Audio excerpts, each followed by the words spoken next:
కూర్చోలే కూర్చోలే కూర్చోలే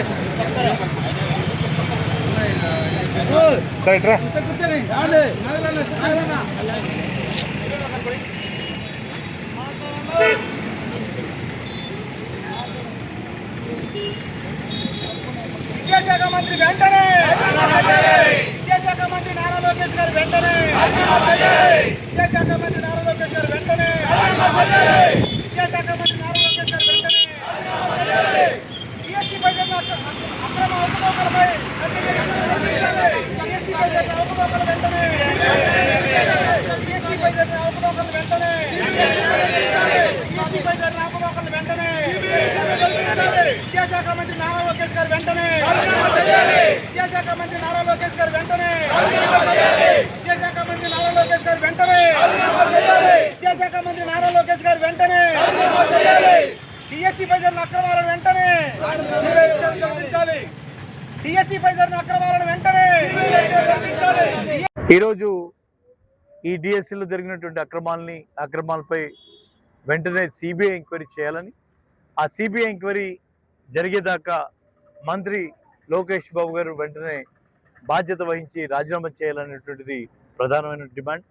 అలాగే నిరుద్యోగ భృతి చెల్లించాలని, ఫీజు రీంబర్స్మెంట్ చెల్లించాలని, విద్యా దీవెన, వసతి దీవెన ఇప్పటికే వేల కోట్లు బాకీ పడ్డటువంటి ఈ కూటమి ప్రభుత్వం వాటన్నిటిని వెంటనే చెల్లించాలని ఈ రాష్ట్రంలో ఉన్నటువంటి విద్యార్థుల తరఫున, విద్యార్థుల తల్లిదండ్రుల తరఫున వాళ్ళు పడుతున్నటువంటి ఇబ్బందిని దృష్టిలో పెట్టుకొని జగన్మోహన్ రెడ్డి గారు మరి ఈరోజు ఈ పిలుపునిచ్చారు.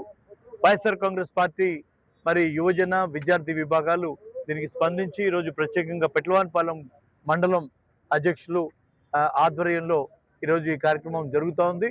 మరి అలాగే ఈ కార్యక్రమం రేపు, ఎల్లుండి, మరుసటి రోజు 4 రోజుల కార్యక్రమంగా ఈరోజు ఈ కార్యక్రమం పిలుపునివ్వడం జరిగింది.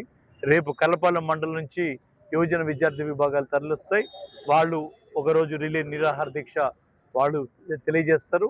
అలాగే ఎల్లుండి బాపట్ల మండలంకి సంబంధించి వాళ్ళు యువజన విద్యార్థి విభాగాలు వాళ్ళ కార్యక్రమం చేస్తారు. అలాగే మరి 4వ రోజు బాపట్ల పట్టణానికి సంబంధించినటువంటి మరి డిఎస్సి రాసినటువంటి కొంతమంది మరి ఇక్కడ ఈ కార్యక్రమంలో పాల్గొంటారు.